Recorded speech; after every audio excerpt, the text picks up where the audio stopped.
What do you think is the biggest stumbling block that most people face with this kind of journey?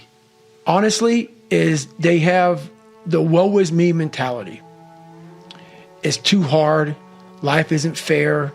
These things in life are not easy for me. You look to your left and you look to your right and you start to judge yourself off other people. Like if you're a female, well, she's skinny and she doesn't work out as hard as I do. And everything starts to corrupt your mind. You start to look around too much at other people and what they're doing, and that starts to corrupt your own dialogue. We are judging ourselves against too many fucking people. You have to judge yourself against yourself. And that's the one thing I started learning, man. This isn't a race against me and Rich Roll. This is a race against David Goggins and David Goggins alone. And once you can silence all that bullshit, all the outside interference and things that are attracting your mind to everything, you can then start to grow and realizing I'm stressed out for no reason. This is my own little race. This is my own timeline. It was important for me to finally realize, stop being all these fake people I used to be, stop being afraid. There was no growth until I cut myself down to nothing, to the person I really was, the real human being. And once I found out who I really was, that's when I started growing. I was trying to build on top of a lied, fucked up foundation. You can't build a house on a fucked up foundation. So I had to get down to the actual mineral soil of who I was, and that's when you can start real growth. And what is the role that suffering plays in that, or the willingness to suffer? It starts to peel all those layers away, all those artificial layers away. If you're willing to suffer and go back in the grind, that internal dialogue you have with yourself when you're in misery and you're uncomfortable, it's a real, scary, unfiltered, no lying dialogue between you and yourself. And people know exactly what the fuck I'm talking about when you're in a bad spot in life and your mind is saying all kind of shit. That's who you really are. That's the real you. No Rocky Balboa moments going on up there. You're like, hey, you know, it's round 14. Let's come on. We got this. No, it's like, fuck this. I'm out of here, man. This is crazy. That's where the growth happens. When you're able to stay in that moment and talk yourself back into the suck of wherever you're going through, and you start stripping those layers away. But as you're stripping those layers away, you're building calluses over top of shit in your mind. That's where the growth starts to happen, is when you have to force yourself to stay in it. You can't leave it. I don't think enough about people that have wronged me, or situations that have wronged me. Because once you've come to a place where you are really happy with who you are in life, no one fucks with you anymore. Even though they're fucking with you, it doesn't fuck with you. It doesn't fuck with you. You know, like all these, I used to be so hurt by everything in the military, and if someone did something or said something, like, man, I have overcome so much shit. There's not, I'm just in a really good headspace right now. My headspace, I own it. A lot of people own other people's headspace. I own my own shit now. What do you mean own other? Like they're just all caught up in what other people think about them and running all these narratives in their mind. That's right. They're more caught up in what other people think about them than how you feel about your own personal self. So a lot of people have their brain and their mind on rent to a whole bunch of motherfuckers in the world. I am paying rent on my own shit. I finally put a down payment on it, and I'm making payments every daggone day on my own fucking brain. So you don't fucking control that shit anymore, man. I got it. So walk me through a day in the life. What's it look like right now? Well, I mean, it's got to be crazy. Every morning I get up, I still get my run in every morning. How do you structure the training? The training is basically structured off of my schedule. So look at my schedule, and I say, okay, Jennifer, what do we have today? We have this at 7 o'clock in the morning. Roger that. That means I got to be up by 4 o'clock in the morning to run. That's how it works. That's how all my shit works. So she lays out the schedule of events. 2 hours. You just set it 2 hours earlier or whatever. She says it could take an hour to get to Rich Rolls. Let's say we were at 7 o'clock today in the morning. It takes an hour to get to Rich Rolls with no traffic. Okay, let's block in an hour 15 for Rich Roll. Okay, we got that. the morning time, I'm going to run 7 miles this morning. I need 52:30 for that.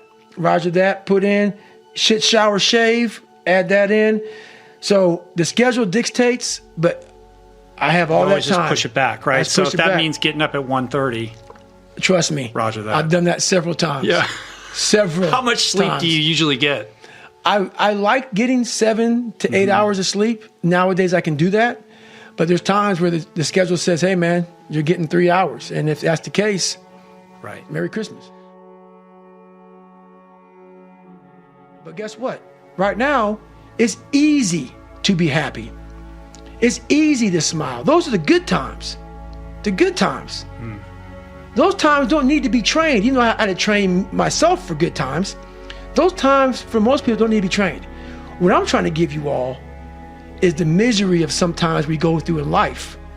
Those are the times we don't want to fucking talk about. We want to skip forward to peace. Let's skip all this pain and suffering and misery of real life. Let's cover it over, nice big blanket, and let's find peace. No. Sorry. It's not possible. Gotta go into that fucking hellhole of life that you have that fucked you up and fix it. And that's what I'm here to do. You got to go to war with yourself before there's peace. That's what I say in the That's book. what you say in the book. You must go to war with yourself before you find peace. So I'm trying to give you tools on how to do that. And I'm not considering smile and be happy about it. It's a hard journey. It's a real journey. It was so crazy. That's why I look at motivation. Motivation is just a spark, but those little sparks, if somebody comes by real quick with some water, that fire's down, it's out. But if you come by and that little fire, no one touches it, and that little fire, which is motivation, which is kindling, and that kindling grows off to, like they call it, 1 hour fuels, 2 hour fuels, 10 hour fuels, 10,000 hour fuels. You want that thing to boil over and catch a nice big log. It's gonna burn a long time. And that big log starts catching everything on fire. This is your soul. So motivation a lot of times can be fucking just put some water on it, puts it out. That motivation needs to turn into drive, passion, obsession to what you want to become. And once you become obsession or driven, it's a fucking inferno. So now you got to call in tons of firefighters and call in for help from here, calling for help from there. And they're not putting that shit out. Only thing that can take that thing out, it's got to burn itself out. But obsession is self-generated. You 100%. can't will another person to become obsessed. Not at all. That has to, be something that is cultivated from deep inside yourself. Deep and most people never experience what it's like to be obsessed. And I think we put a negative label. Label on obsession. Oh, hell yeah, he's obsessed. No, to me, it's a daggone. It's a compliment. It's a compliment, man. To be. And a lot of times it can fuck you up. It can ruin your life. You can be obsessed, but I'll tell you one thing. If you want to be great, you want to be the baddest motherfucker ever at what you do, you could be misunderstood by everybody because you're going to be so fucking obsessed and so driven to get there. And that's what it takes. That's the truth. It takes every second of your fucking life. Anybody says balance? Yeah, balance is important for a lot of fucking people. It is. But if you want to fucking go to that edge where people do not like you, don't understand you, question everything you fucking do, you've arrived. When you are misunderstood to the point where fucking people think you're psycho and you're nuts and you're this and that, why are you in the fucking gym at 1 o'clock in the fucking morning? You just got to doing an op for fucking 13, 14 hours after Ranger School, man, at the gym. What's wrong? You will never understand what is wrong with me. And that's why I'm so fucking glad you don't, because I'm in the right fucking spot. When people don't understand you anymore, you're in that spot of obsession and drive where people are like, what the fuck is wrong with this guy? I don't want to talk to you, man, because you're not going to get it. It's all about mindset. Yeah.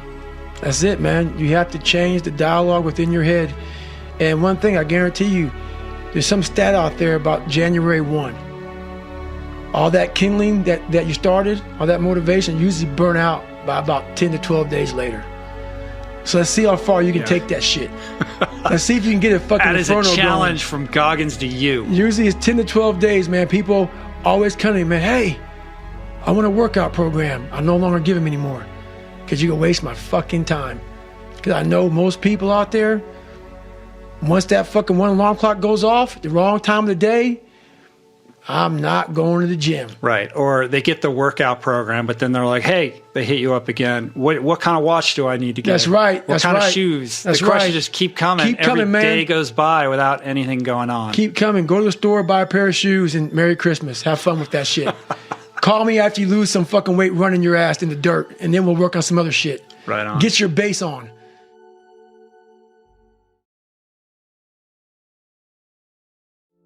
You have to look at suffering as almost like I look at failure. To succeed, you must fail. In failure and in suffering, all the answers are in there. All the answers to all the test questions. The test is your life. All the answers are in there. You don't have to live in suffering and pain and failure all the time. You have to learn, I need to visit it. Like people hate working out. You're only going to visit working out maybe an hour a day. 23 other hours of the day, you're not in it. But how you become in shape is you must visit suffering, visit working out 1 hour a day. Visit suffering 1 hour a day. Visit your past failures 1 hour a day. The relationship with it is the answers are in there. They are in there. Within the suffering, go in there, and I call it the live autopsy. The live autopsy. How you find out someone died? They crack you open after you're dead. How you can live is do it while you're alive. Go back in your brain, crack it open while you're alive. Don't wait until you're fucking dead to figure out why you died. Do it while you are living. Go in there, go into the suffering, go into the pain of your life and say, why did this suck for me so bad? Why am I afraid of all this stuff? Why have I shut down the whole world? I guarantee I'll tell you why you shut down the whole world. It's in these nooks of the suffering within your brain, in the scarring, are all the answers to why you are on the couch feeling sorry for yourself. They lie within the scars. Visit them for at least an hour a day. Study them. And then you'll find out more about yourself. You will then grow. So don't look at it as every day I suffer. Go into it an hour a day. Learn from yourself. Learn from life. Learn from your failures. Learn from your insecurities. Learn from your self-doubt. Don't just say, I'm afraid to jump off an airplane. What makes you afraid of it? Study it. That's why I studied my mind. Why I became so powerful in the mind is because I realized I was weak. So instead of running away from the mind, I dove into it and said, what is making me weak? Oh, this makes sense. I came from hell. I came from a place that beat me down to nothing, which is why I'm afraid. All this makes sense. So systematically, one by one, I went back and met every single person in my mind, every situation. I went one-on-one with them again in my mind and said, okay, let's now revisit this. And that's how you do it. That's how it works. Your mind chooses the path of least resistance. Your mind has the ultimate tactical advantage over you. It knows what scars you. It knows your fears. It knows your insecurities. And it protects you. Which is why I talked about the 40% rule in my book. The 40% rule is all about the brain has the tactical advantage over you. It knows and it keeps you away from all that. That's why it says don't jump out of an airplane. Don't go in the ocean where there's sharks. It's a protective mechanism. Don't go back to the place where your dad beat the shit out of you in your mind. Don't go back. The brain protects you, but protects you so much, it doesn't allow growth. So the brain is an amazing thing, but the brain controls you. You must control it. You must take power over your own mind, or your mind will guide you into all the soft places that your brain wants to live in. Your brain has enough information. It doesn't want to go through that process of mind hardening. It doesn't want to do that. I got to remember what time I got to be here, what time I got to be there. This is where I want to stay. I'm peaceful. It wants to stay very peaceful and away from scarring. You have to be able to break all these big, humongous, painful things in life down to the smallest molecule, because that's all the brain can handle. The brain can't handle hours and hours and hours of suffering, but it can handle right now. I'm in the Pacific Ocean and it's very cold, and this is what I'm doing. Don't think about the rest of it. So that's what I learned from Hell Week. That's what I learned from being in 3 Hell Weeks. That's what I learned from all the military. I went to Ranger School. I went to all these different schools to learn all of that, to learn how the mind processes. So I talk about theorists. I talk about practitioners. A theorist is a person who reads a book, doesn't do it, reads a book, learns about something, and then talks about it. A practitioner is myself. A practitioner is a person like me. I wanted to be an expert in the mind, a mental toughness guy, beyond mental toughness. The only way to do that, in my eyes, is to put yourself in hell. Put it in hell repeatedly. Repeatedly put yourself in hell and study how you process it. And that's how I was able to come up with all these different ways, all these different tools to slow the mind down in hell. Because the mind just speeds up. The mind wants to get out of the painful situation, the suffering. It can't process it. So that's what I realized by going through all these different processes of being in Hell Weeks. There's some times where the mind gets overwhelmed and you cannot slow it down. But by these certain tools I developed, by not allowing your mind to get away from the moment. You have to think about the exact moment that you're in. But I saw when I was younger, the moment became too big. When it became too big, I spazzed out and I would quit. But now I don't think about even like an hour from now, I'll be eating. I don't even go there.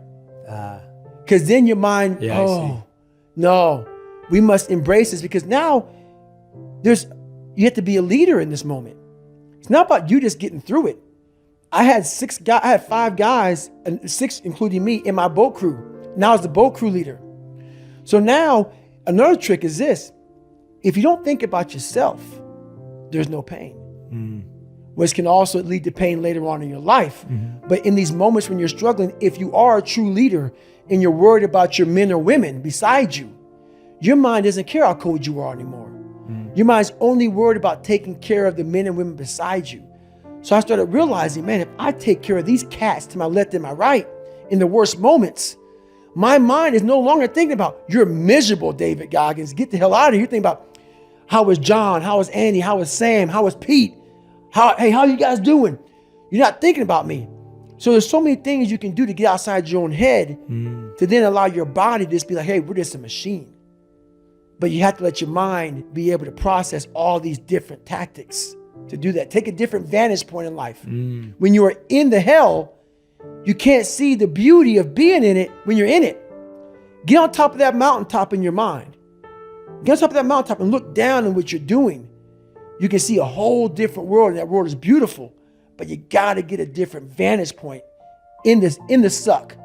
Don't be in it. Spiritually, get out of it. Get that soul. Look down on what you're doing. Be amazed by the process of where you're at now and where you came from. We all have a voice in our head. Some of us are very spiritual, some of us are not, but we all have this voice saying, you're doing fucked up shit. This is wrong. Don't do that. The more you don't listen to that voice, the further that voice gets away from your head. Some people call it the Holy Spirit, some people call it God, some monks, whatever you call it. It's there. We all have it. It's the right or wrong voice. But the more we don't listen to it, the more that voice goes away. And the only voice you hear is yourself. When the only voice you hear is yourself, you're wrong. There's a voice that guides you through life. When sometimes it's guiding you in a direction that you don't want to go, that's usually the right place to go. It's that uncomfortable place. So that voice is always talking to me, but we don't listen to it. I listen to it. And when I start getting anxious, nervous, like we all know when we've done too much because it's telling us, I'm getting tired, I'm wearing down. But we go. I start talking to my fiance, hey, I'm doing too much. You start now, like I did in Hell Week, like I do all the time, the 1 second decision. It's that decision when your mind starts to get so amped up. Whenever you can't hear yourself think, you gotta slow down. Whenever you're living off a schedule, every day's a schedule, you have no time for yourself. When you start, and we all know it, I don't have time for this anymore, I don't have time for that anymore. That's when your mind and your body are saying, think about that. I'm neglecting my fiance, I'm neglecting my disciplines of life, I'm neglecting my reading, my learning, my workouts, my diet, when you start neglecting all of that, you neglect one of them, you can neglect all of them a long time. It's going to haunt you. When you start seeing that, my God, I haven't eaten right in a long time, haven't been sleeping right in a long time, it can only be one of those things to take you off. So I'm very aware of my eating, my sleeping, my disciplines of life. And when I started to get too far away from them, it's a hard stop. Because what made me are the not just disciplines, the self-disciplines of life. And those are always in front of you. If you have any, they're always in front of you. So that's my hard stop.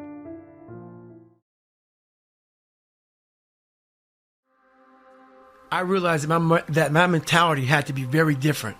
And what that meant was I had to put myself through a bunch of crucibles to gain the warrior mentality. Some guys are born with it. I believe that. Some guys are born because they have some great childhood and their dad's tough on them and they build this mental toughness and this discipline in this kid. I didn't have this. So I had to design a crucible to put myself through to gain this warrior mentality. So what I mean by warrior mentality, which is why some people take what I say so literally and they just say, my God, you're just crazy, you're gone. No. God had to put some people on this planet Earth to do very dangerous things to protect this country. Love it or not, I'm one of those people. So to have the mentality that I have, to be in a room that's 10 by 10, I have a weapon, I'm outside a door, I don't know what's behind that door. So our job as a SEAL, most of our job is to go behind, open a door and say, surprise, we're here. The thing about the surprise is I don't know what's behind that door. So to have that kind of mindset to say, I'm gonna look at AK-47 in the face repeatedly, you know what kind of mind it takes to open that door and not be afraid to shut that door and run away? I was building that callous mind through these things, bad waters, so even after I became a SEAL, I was still on the journey to become a better warrior. Right. And these races and all these events, it wasn't about being an ultra runner. I saw, first of all, it was about raising money, but also the selfish side of it all was I was building a warrior mentality by putting myself in the crucible of hell at mile 60 of a 135-mile race in Bedwater. What are you thinking? Blisters, shin splints, stretch fractures, peeing blood maybe?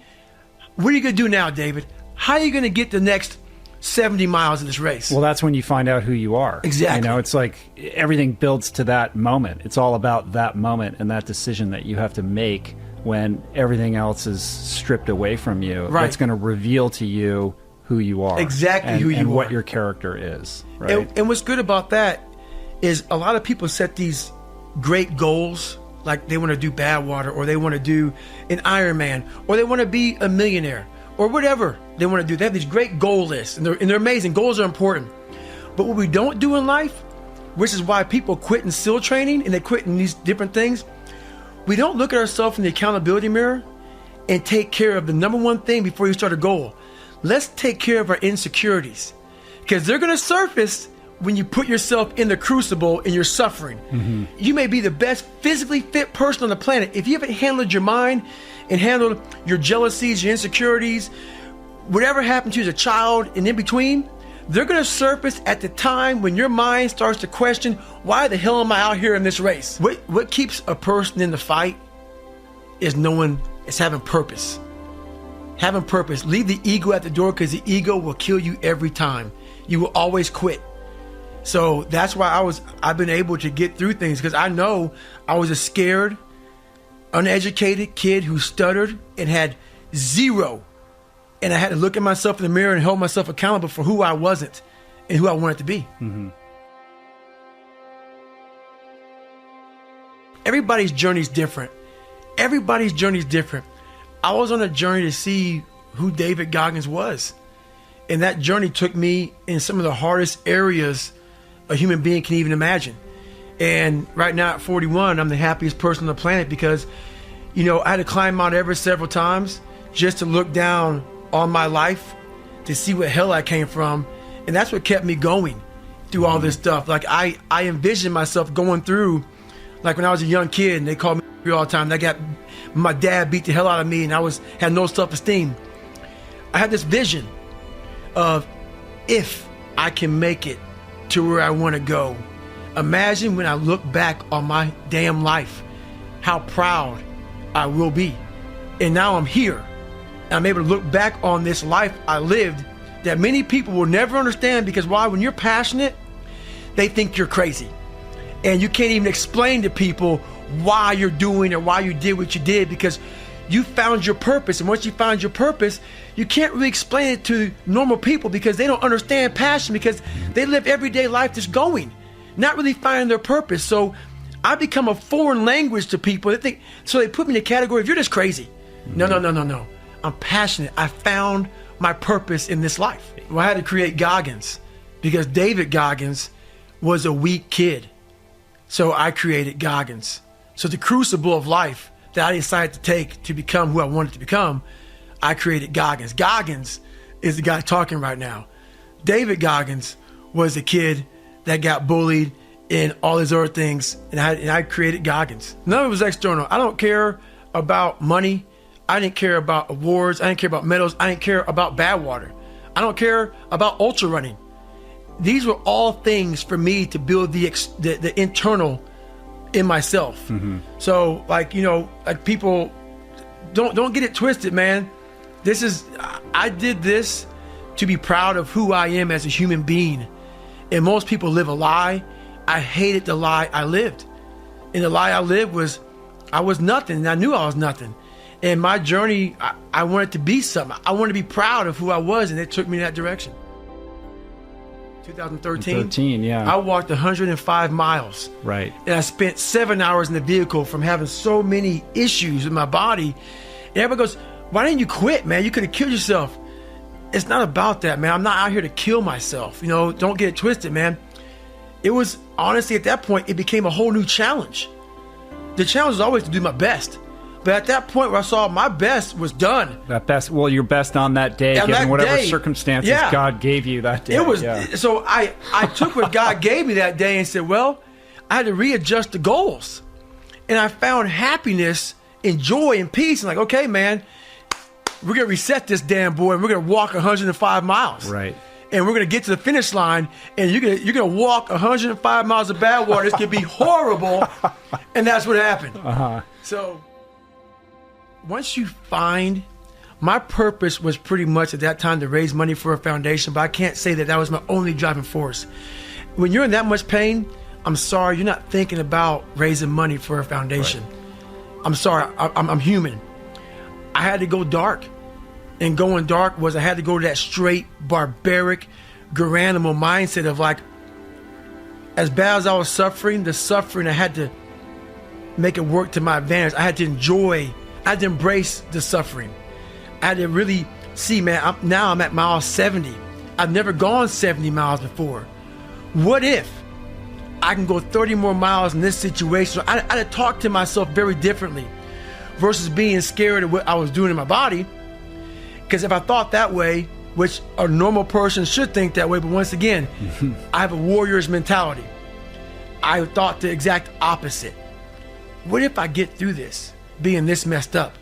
And it sparked my endorphins to say, if I can go 100 miles or 30 more miles, this messed up, where most human beings couldn't. I just did the what if. Right. And I saw myself finishing this race, and the feeling I would have after I finished it, and it got me through it. A lot of us are being forced into solitude right now, in our homes, apartments, wherever we live. But we're also being forced into solitude in our own minds. Life is the most brutal endurance sport of all time. And that's what we have to love about it. We have to flip it on its head and love the fact that life continues to attack us. There are no fucking timeouts. You can't just go like in a fucking sporting event when the coach doesn't like something and call timeout. You have to figure shit out on the fly. You have to be that person who's always prepared.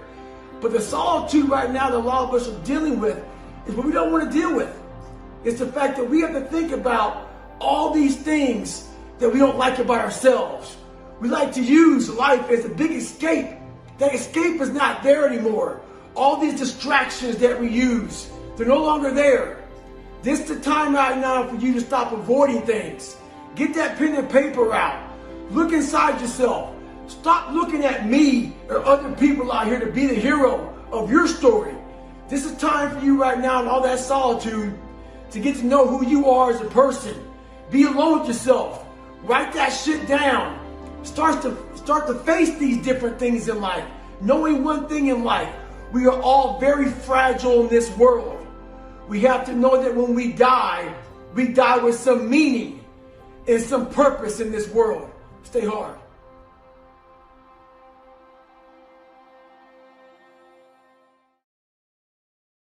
First thing you have to do is just to calm your mind down. The very first thing you have to do is don't give yourself a way out. Okay. You got to trick yourself also and say, you know what, I might quit, but I'm not going to quit right now. I might quit, but not now. Okay. So that kind of calms your mind down. Because if your mind knows, I'm not going to quit, it starts spazzing out even more. You're not going to quit, but let your mind think it has a little control over you. Give it a little cookie. Give it a little cookie, and then you can start processing. Sit there, calm it down, process. That's the first step in the whole journey, is you cannot spaz out when things get hard. And then, when you're able to calm down, you're able to think. If you're under a panic situation and your mind is spastic, are you in control? No one is. And that's what I realized. The worst decisions I make in my entire life is when my mind has said, let's get the hell out of here. We're done, this sucks, I'm over it. So that's the first thing in the whole process. And then realize, I call it the cookie jar. Something I invented years ago is you have to have something that fuels you in this time. So once you calm down, what's gonna get you out of the chair? What's gonna get you moving forward? You gotta remember that I've been in times just as hard as this. So I reflected back on my life. I had a rough childhood, a rough upbringing that I talk a lot about in my book. So basically, that's kind of what I use. I use these different tools to get myself from point A to point B, and it's a process. So back in the day, what motivated me was overcoming myself. I saw myself as a very weak individual, and I wanted to overcome myself. And once I started reaching these different hurdles, I realized that we all had this superhuman potential. Now at 43 years old, I believe in being a leader. And there's a lot of times, like there's no need for me to get up in the morning time and go out for these long runs. I've done it all. I'm good. I'm retired from the military, did 21 years in the military. I've done it all. Now it's about setting the example for others to follow. So what keeps me going now is everyone wants to know, how do you become a leader? How are you a leader? Being a leader is sometimes the worst job in the world, because you have to put yourself in some of the most uncomfortable situations of all time. For me to tell you to do something and I'm not doing it myself, that's what motivates me now. That's what keeps me going now, is that I have to continue to set the example. I can't talk it, I have to live it. You know, I believe that I can't talk about what I used to be.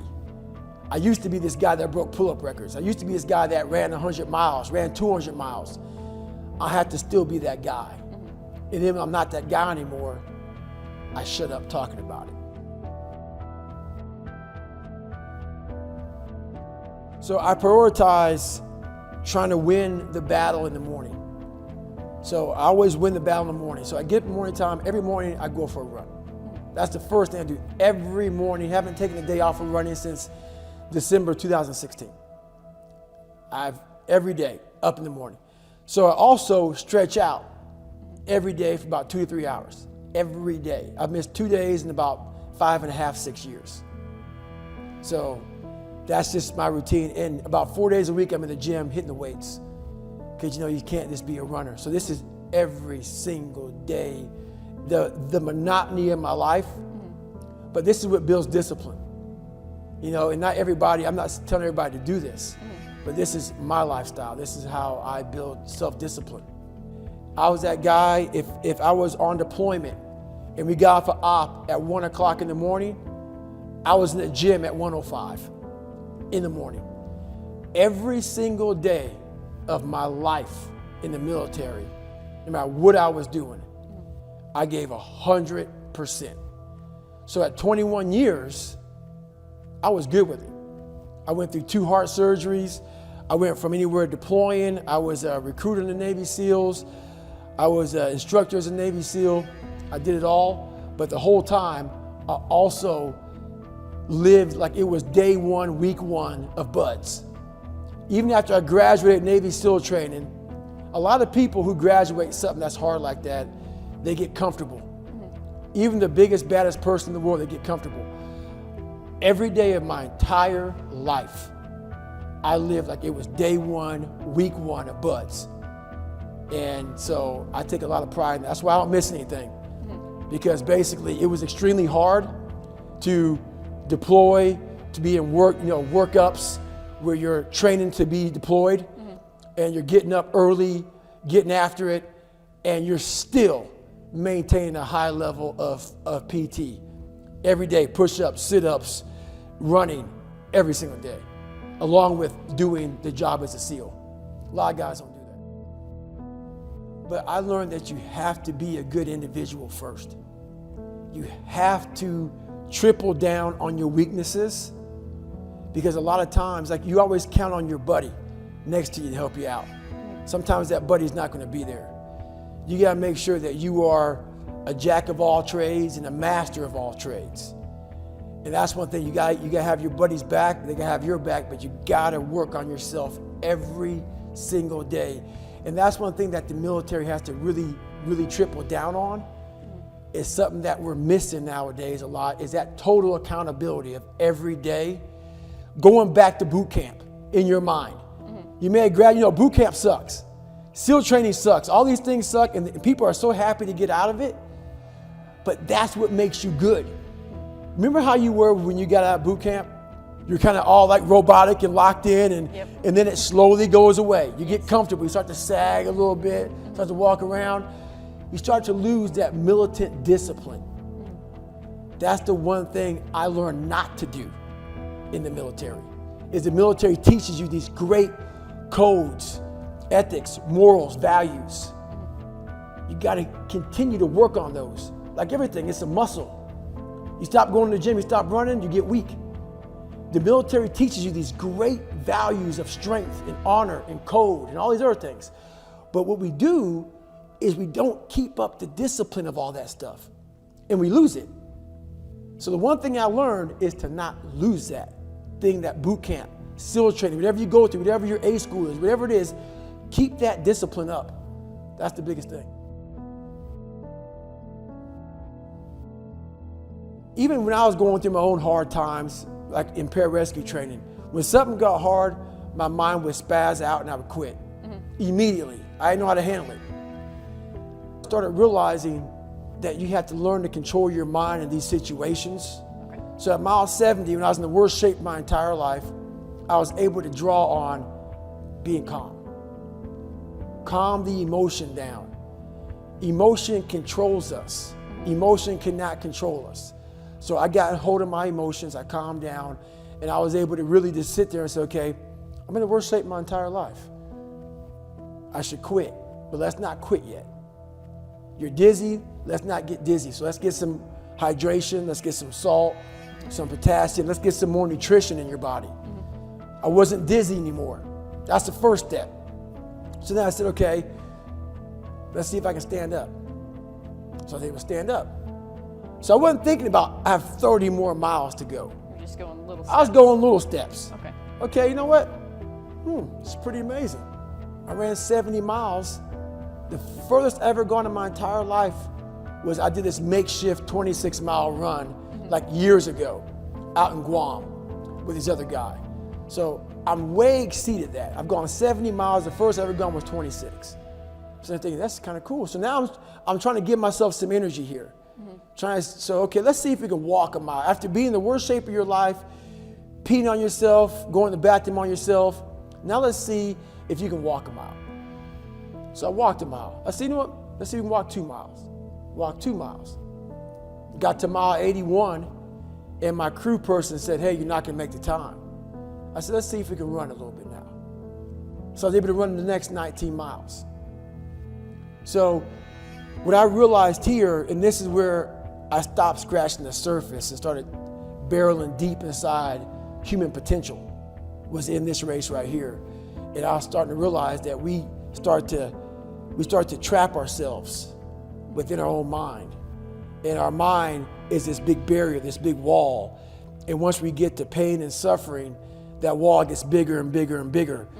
And the mind says it's time to quit. If we're able to find out different ways to get around that, that's what happened to me, and I got around it.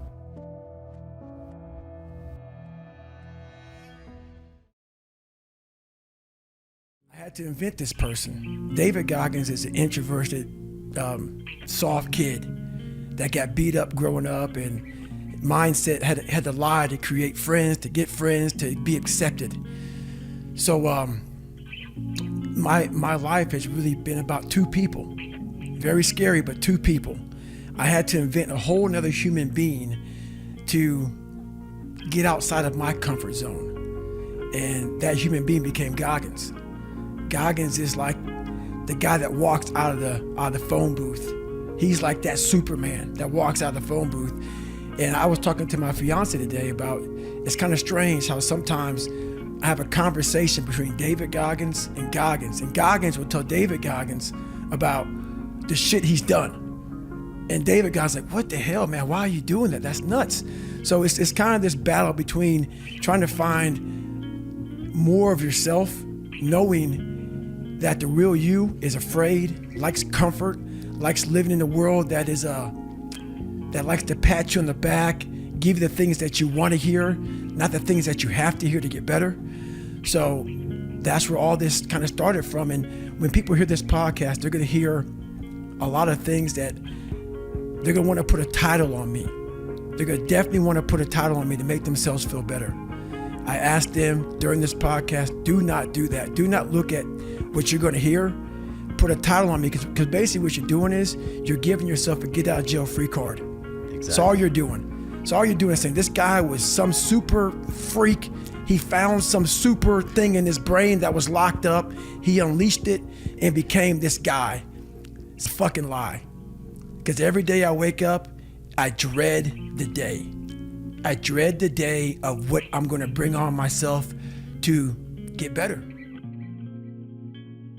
You know, I was sitting on the couch, saw this show on Discovery Channel, and that started the process of, I think I want to be a Navy SEAL. So I started calling up different recruiters, walking into some guy said to me, you're fat and you're black. He was an observant motherfucker. You know, I was 300 pounds, black guy walking, he was very observant. So that kind of went on for a while, and until I met one recruiter. And one recruiter saw something in me that no one else saw and gave me a shot. And a challenge, right? Come back, lose the weight. Right. So basically I walked in, I had about 3 months, a little less than 3 months to lose 106 pounds. So I was like, this is fucking impossible, man. I can't do that. And at that time, I had no real drive to be a Navy SEAL, to be anything. I just knew something had to change. I had to, this isn't gonna work, man. This lifestyle that I'm living, something has to change. So I went to work that day and I was spraying for cockroaches, and lo and behold, it's a very bad day at work.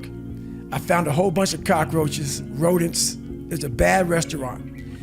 And I came home, I quit my job that day. I was driving home and I said, I gotta fucking do something. And I said, I'm gonna go home and run 4 miles. And 4 miles is only a quarter mile. And then from there, the story really begins from that point. Well, that's what I realized for myself was I wanted that comfort zone that everybody looks for, that pat on the back. They don't want to hear all the bad shit. They want to hear everything that they're doing right. And I realized that's what kept me in this world. That's what kept me in this world of not accomplishing anything. So what I did was I became that big, bad, nasty motherfucker that you don't want to walk into at nighttime. I became the roughest critic in the world on myself. And that's what changed me.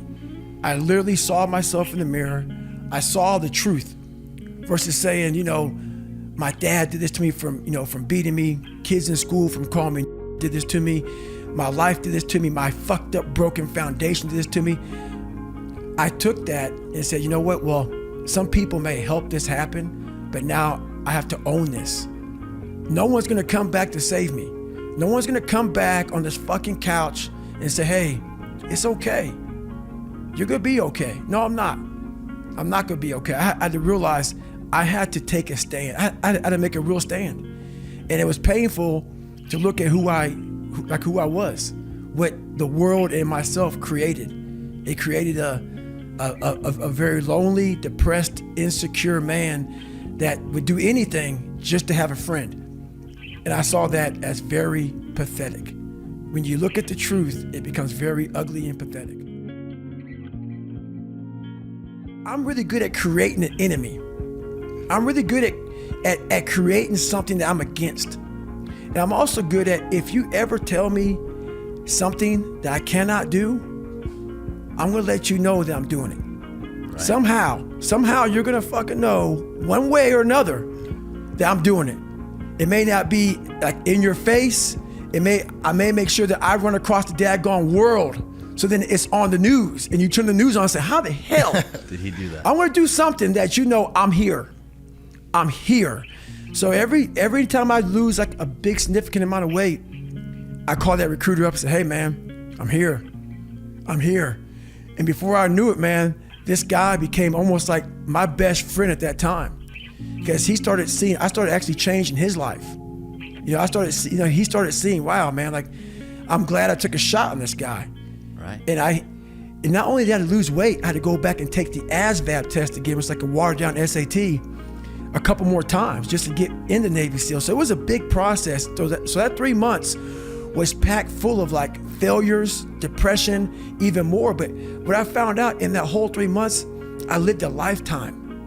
In that 3 months, I started realizing if I can flip these insecurities upside down, if I can flip this fear, if I can flip all this shit that made me this depressed, insecure guy, if I can flip it and make it work for me versus against me, I started seeing the power in failure, the power in insecurity, the power in self-doubt. Because I looked at everybody, it may not be true, but that's how I looked at everybody as being way above me. I thought to myself, if I can be at the lowest part in the world, in the sewer, and be able to overcome all this shit, I started using that as power. And I slowly started passing the guys from Harvard, the guys from MIT, the guys who were from great families and shit. I'm like, oh my God, I'm catching up. I had nothing. So I started flipping it and using it as power. Well, there's something that I invented a long time ago. And when you have nothing to draw from, I was able to find strength in every molecule of this earth. I'm able to be in a room with nothing, with no motivation, no inspiration, nothing, and find it. So what I did in those situations was I invented this thing called taking souls. When everybody's all fucked up and you're exhausted and you're weak and you're tired and you're looking around and everybody looks as bad as you or even worse, I'm like, you know what? I want to now make a statement. It's the perfect time to make a statement. To make a statement to let you know where your life ends and mine begins. And so the statement there is, I muster up every bit of strength from their looks on their faces and how they feel, and how I'm gonna now, from my childhood, where I came from, how I was the bottom of the barrel, I'm now amongst all these uncommon people. I'm now going to now make you feel like you're common. So I used their sadness, their weakness, their parts of their life where, God, this sucks. I'm like all poopy pants and messed up. I used that for my strength. And I have this moment of like, let's say we're in the sand, we're running or whatever. I will do a surge. I will do something and everybody's like, how the fuck is he doing this? And from that look on their face, that feeling of, God, man, this guy must be something special. It then surges me further and faster and harder for a long time. So it's energy's everywhere. But the thing is, it's so loud, that voice in your head of pain and suffering and discomfort and I don't want to do this is so loud that you're unable to really calm it down and say, okay, there's something here. It's a patient calm that you have to bring to yourself to say, I know I have something here, but that voice is so powerful that it wants you just to, let's leave. Right. We're done. it spazzes you out and you want to go, versus saying, let's take a second. Hang on. Before we spaz the fuck out, hang on. And in that moment, you can think clearly and find that strength out there for you.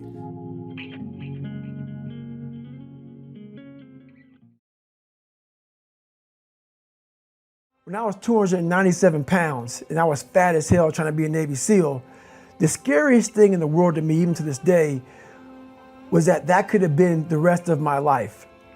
I thought then I was trying hard. That's the scariest thing in the world. I thought then, 297 pound, working for Ecolab, spraying for cockroaches, making $1,000 a month. I thought that was me at my 100% potential. Come to find out, a few years later, I wasn't anywhere near that. 106 pounds less, graduate Navy SEAL training, went on to do all these other things. Looking back on that, that was me trying hard. That's why people gotta understand, what is in us, we have no idea until we start trying hard. And I mean really trying hard, where you're obsessed with, hey, this is my new norm. My new norm is that, wow, this isn't always fun. It's not always meant to be fun. And that's when you know you're trying hard. We have the easy voice, which is that 20% telling yourself that I'm easy at 90% of my full potential, maybe 100% at that 20%. That's that voice that we all love. That's that very comfortable voice, that's that mommy holding you saying it's gonna be okay. Doesn't care how good you are, just loves you. Just loves you no matter how messed up you are in life. That's where you want to be at. So that's that one voice. This other voice that we walk very far away from is the voice saying, hey man, you ain't doing shit. So we try to get this voice out of our head completely. And we live over here in this land. So what you have to do first is turn up this voice over here. The voice saying things to you that aren't nice. That it's in our head saying, you know what, man? Dude, you're not doing shit. You're not I mean, and it's not putting yourself down. People take this the wrong way in this new society. I'm not saying to put yourself down. I'm saying listen to the truth. And the truth isn't in the 20%. The truth is in this other part of your brain saying, look, man, you're wasting a bunch of percentage here. We have 80 more percent that we're not tapping into, because in this other 80% is suffering, pain, failure, self-doubt, darkness, and then a whole bunch of light. But to get to this light, you gotta go through all of this shit. So a lot of us know that. We know. We do know deep down. Yeah, I can get over here, but over here, man, this is much better, because I gotta go through this journey that is not fun. This from 20 to 100%, this shit in between is not fun. So we decide to live over here. So everybody goes, how do you do that? You know exactly how to do that.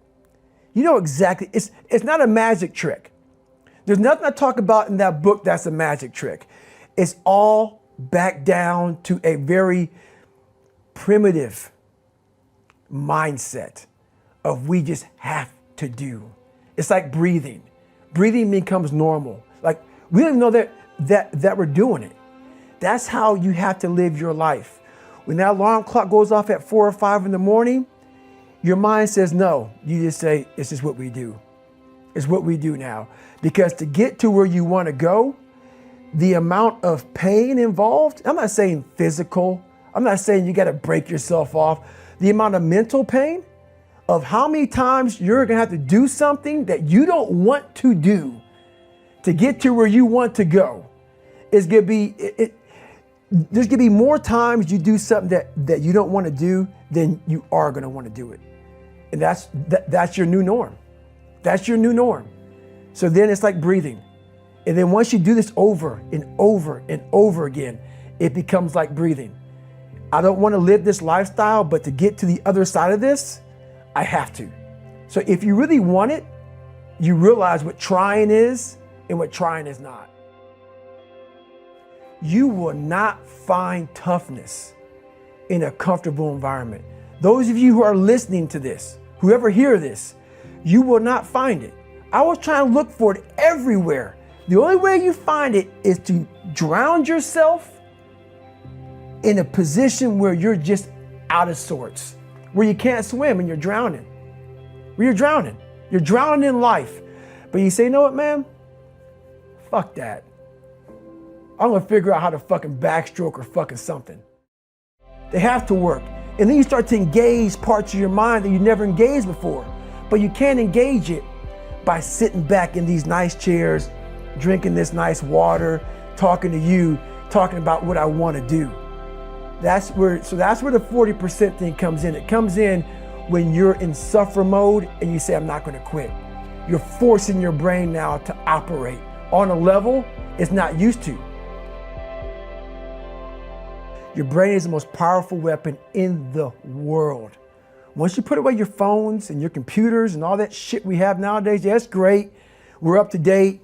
But your brain is the only thing you have when you're going through depression, when you're going through hard times, when you're going through death, real life shit. You can't Google that shit, man. You're alone. You're alone. You may have a shrink you're going to, you may have a best friend you're going to, but there's 24 hours in the day where you're alone in this brain, and your brain is talking to you in all kind of ways, and it wants to control you and pull you in these different pockets. If you can't control your own brain and your brain controls you, you're fucked. You got to tell your brain where you want to go and how you want to go and how you want to get there. You got to control it. If not, it's over. It's over. And all of that you learned from your own brain. You didn't Google this shit. No. You didn't buy books. It didn't exist. This shit didn't exist. I couldn't even fucking spell Google back then. This shit didn't exist, man. What existed for me was, okay, man, how am I gonna fucking make this work? And all I knew back then was hard work. The only way anything gets accomplished. That's all I heard back in those days. You gotta work hard. You gotta work hard. I'm not getting I can't get this paragraph. I can't remember what the fuck's in this paragraph to pass this test to get in the military. Read it again.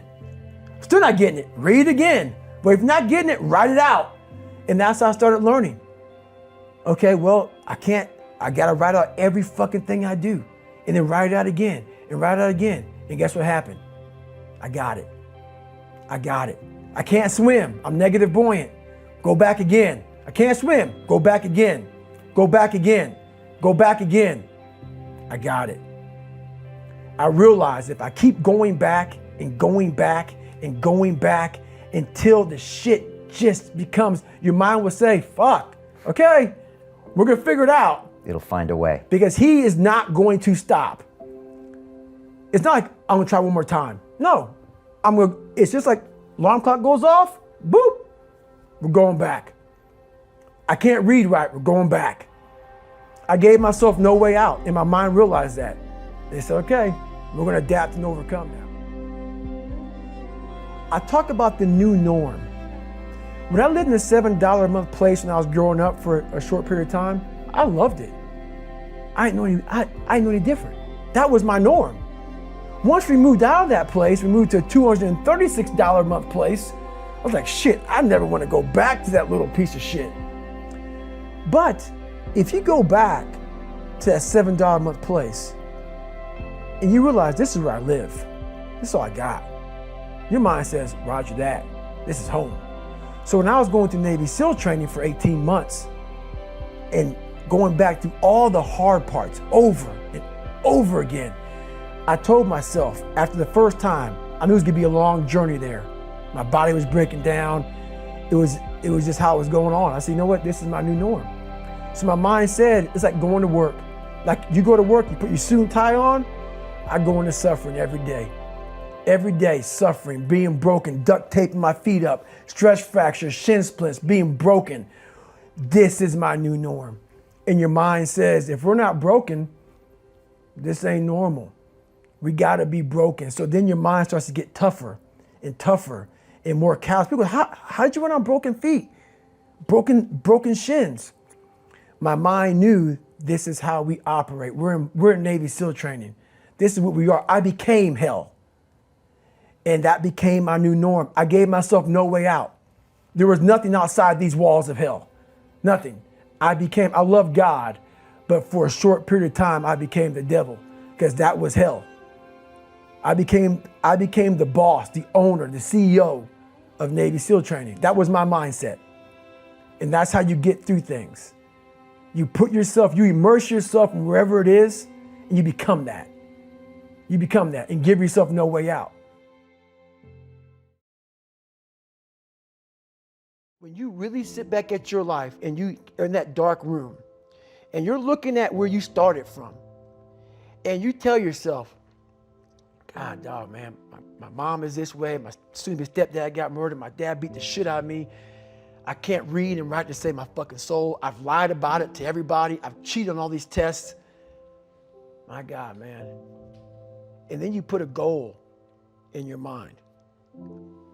How are you going to feel, man, when you accomplish this goal coming from that shit? Coming from the fucking hell you came from. A lot of people start from a good starting point. They have a good foundation. What if you can surpass all of these motherfuckers?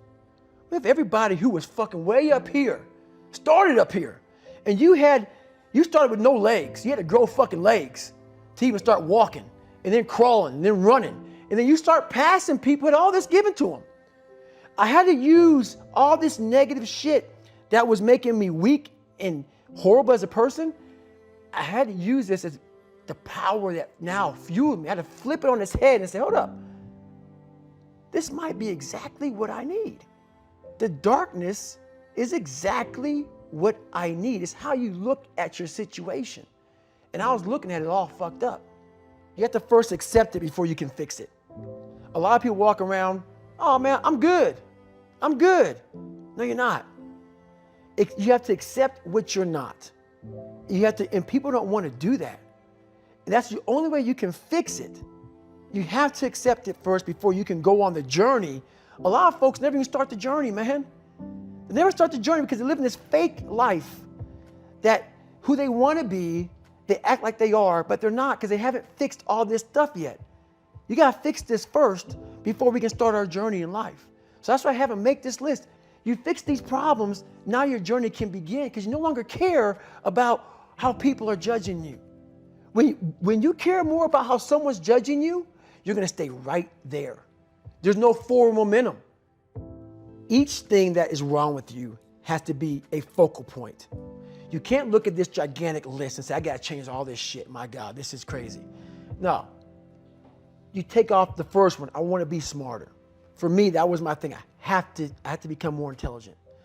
I have such a severe learning disability, man. I can't retain shit. I had to now get that one thing and then strategize in that one problem. How can I do this?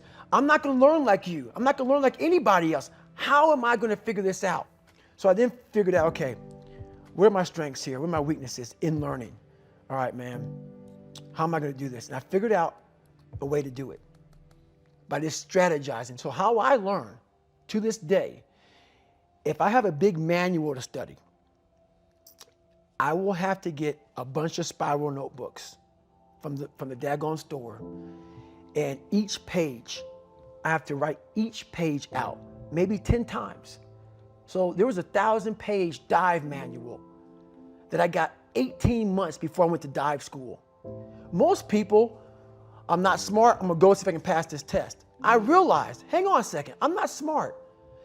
How can I get past this? How can I get through this obstacle?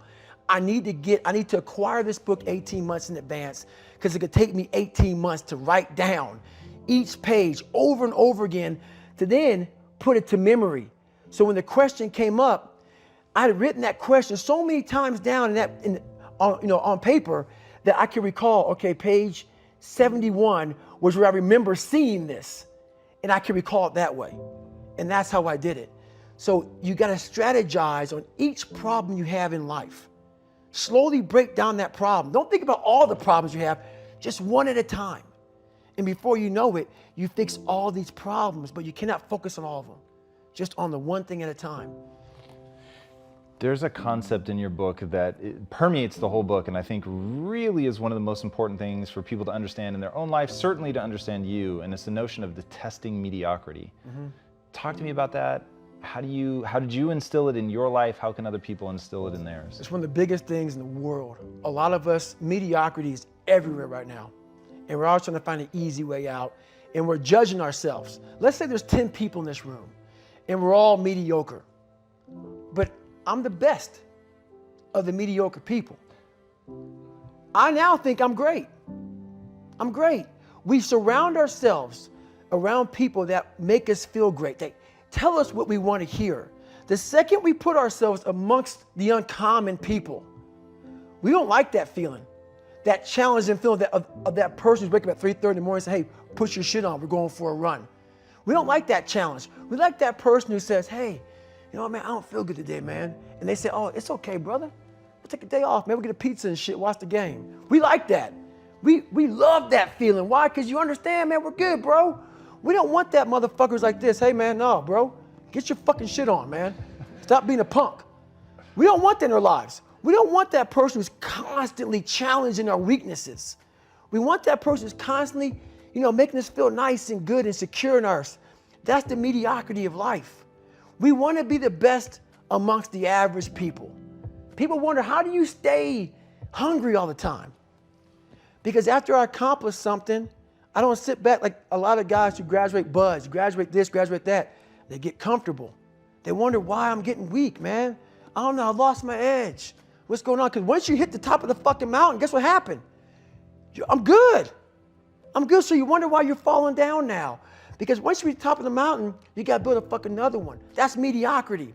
There's a lot of people in mediocrity who have a nice resume, but they're one-timers, man. They hit a one-time deal. They busted it open, got a lot of money, but they're good. You're mediocre now, man. What are you fucking doing today, tomorrow, the next fucking day? That's why I don't listen to theorists. I don't listen to all that bullshit. I listen to a motherfucker who's like this, man. What's wrong, man? I'm fucking tired, dude. Why are you tired? Because tomorrow, I gotta do the fucking shit again, man. Whatever the shit is that made me fucking nauseous and sick to my stomach, it made me hurt. There's no ending. And that's the person I listen to. That's the person who's gained knowledge. You gain knowledge through suffering. And on the other end of suffering is a world that very few have ever seen. It's a beautiful world because that's where you find yourself. You don't find yourself in over here. You find yourself on the other end. Like the 100-mile race I was on, I ran it for 24 hours. I found myself on the other end of that fucking race. That 19 hours, I found, wow, there's a whole nother fucking world out here that I've never even saw. But the world is in your mind. And that's what all that mediocrity is about. Mediocrity is contagious. I'm a very philosophical person. And I'm going to go there with you real quick. I believe in a higher power. Don't know the name, don't know where it's coming from, don't know anything like that. But I believe that this power, and visualize with me real quick. Let's say it's a man up there or a woman, whatever, and they have a chart. And when you're born, they say David Goggins, born February 17th, 1975 at 6 a.m. They write the chart down because they can see everything. They know exactly what you're fucking supposed to be. They know what you're supposed to be. You die, you go to so-called heaven. You arrive at heaven, I'm 300 pounds. I retired as an Ecolab guy, which is okay. It's just a job, whatever. I go up there and God looks at me and he shows me my chart. And my chart on there says you were supposed to be a Navy SEAL. You're supposed to weigh 185 pounds. You're supposed to be one of the smartest people on the planet, this, all this. You see this. And now you're in heaven, you made it to heaven, but you're like, God, Doug, I was supposed to live that life. I was supposed to live that life. And then you find out that the reason why, because we all think that if we pray on it, if we do this, if we do that, whatever, if we don't work, we just, whatever, it's going to magically happen for us. No, I believe that when I'm all said and done with, my whole job is to outwork the chart. Whatever the fucking chart says about me, the all-knowing power up there, I want to get up there and say, him look at me and say, I know everything. I didn't fucking see this. I didn't fucking see this. I want to feel that. I want to get to the other end of this fucking world, and however I'm being judged, whoever's judging me, to look at me and say, I did not fucking know. I had you at 185, I had you at this, but all this other shit, I was riding as you were living it. I want to find more. All I can. And in that fucking sack of shit, you have to dive in that to find more. Because if you're not willing to go in there and face yourself, you're not gonna find anything. You're gonna live right here on surface, man, right here on surface. So if there is an ending to this world and there is somewhere to go and there's a judgment, you're gonna get there and you might see a chart. And that chart may tell you who the fuck you should have been. And now you get the rest of your life to think about that. Man, I could have lived a much better life if I just would have just suffered a little bit more. If I just would have went in that shit and realized I had so much more. But fear and the 40% and living here versus living here, being afraid, stopped me.